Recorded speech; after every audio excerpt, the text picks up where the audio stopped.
Keep a list. So this is getting back to being mindful and narrowing your focus.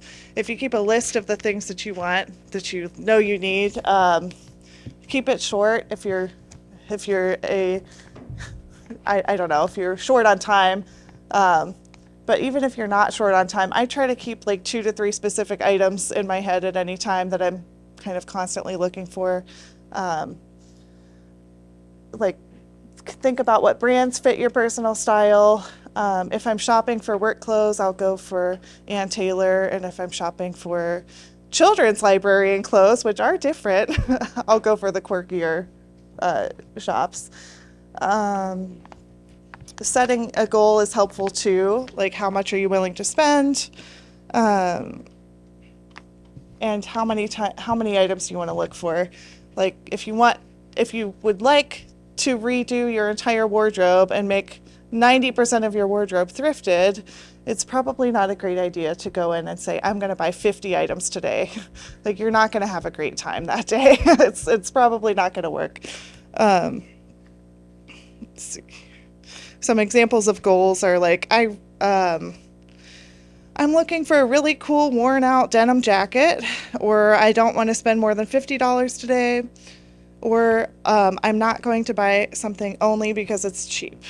Now, I don't know how many of you have bought something just because it's like half the price that you thought it was going to be. Yeah, and then it sits in your wardrobe and you never, ever, ever wear it because it's like really not what you were looking for in the first place. So that is something to keep in mind too. Just because it's cheap doesn't mean you need it.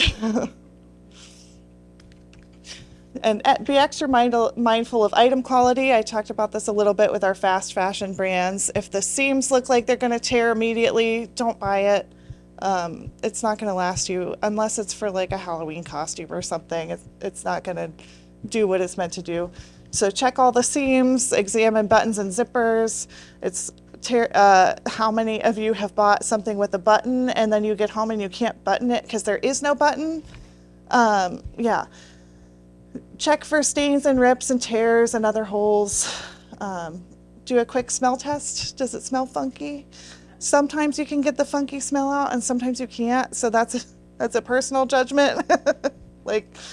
And then check the label. Just check for what the fabric is made of and how to wash it, because you don't want to get it home and then ruin it in the washing machine because it needs to be dry cleaned. I don't know. I'm not speaking from personal experience on any of these, all of them.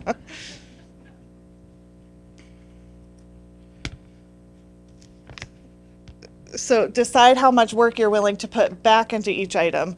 So if you see a really cool dress and it has a broken zipper and you know how to fix zippers and you know it's not going to take you more than an hour to fix a zipper, go ahead and buy it and fix the zipper. Are you going to take it to a tailor to make it fit properly? Like, that can work really well with pants and jackets and all sorts of things. Like, if those things are going to stay in your wardrobe for another 10 years, like, great, awesome.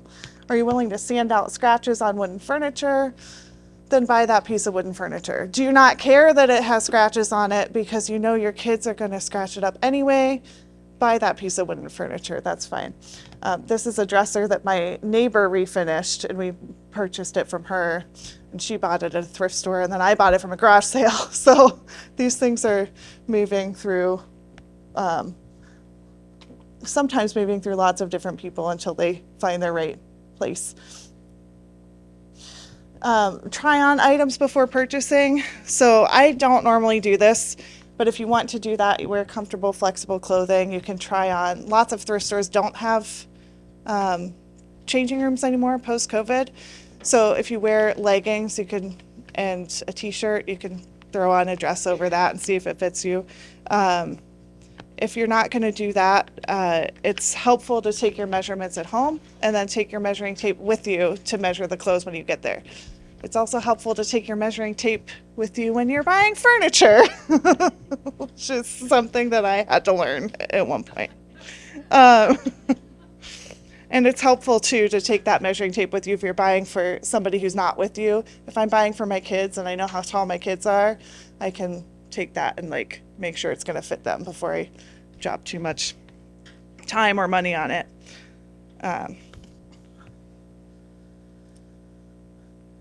keeping an open mind is always helpful, I think. If you're not finding what you're looking for, you can check a different section. Like I will find a lot of women's clothing in the men's clothing sections, or a lot of kids' clothing in the women's clothing sections. Clothes that are too large can be tailored. Items that are, and then some items can be refashioned into others. So if you really want a sweater vest and there are no nice, fun sweater vests, you can like find a big men's sweater and cut the sleeves off. I've done that several times. Sweater vests were in last year. I'm like, I really want a sweater vest, but I don't want to spend $40 on one. Let's see here.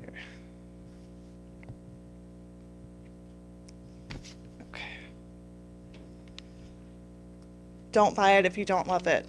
Yes, don't buy it if you know you're never going to wear it, if you don't like how it feels, if you don't like how it smells, if you don't like how it fits but you love the color, if you love the color but don't love how it fits, don't buy it.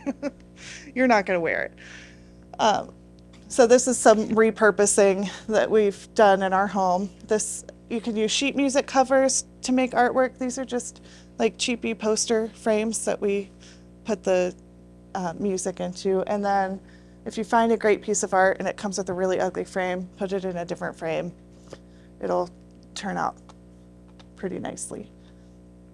Old books that are falling apart can be repurposed. I made a collage out of an old encyclopedia, or animal atlas, and then I make flowers all the time out of crumbling books and sheet music and whatever I can get my hands on. So if there's something that you really love the colors to, like I opened that animal atlas, I'm like, oh, there are so many beautiful colors in here. What can I do with this? I did that. And book sales. Book sales are great.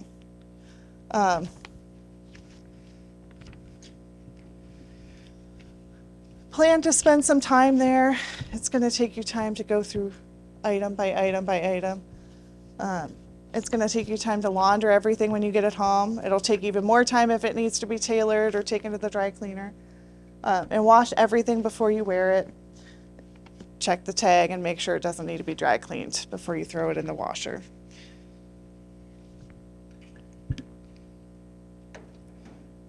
And don't get discouraged, because if you don't find something the first time you go, you'll find it eventually. I had been looking for a sled for 6 years or so, and it finally ended up on the curb at a garage sale, and I was able to get it. The ones I was finding were, they were not priced badly, but then the shipping fee added an extra $50 to $70 on top of that, so I got that for less than the shipping fee. I don't know, I don't want to say I have a squirrel collection, but I found these at a Goodwill one time. They just kind of jumped out at me, and it made great bookends, and I had been looking for bookends, so it was just, it was perfect.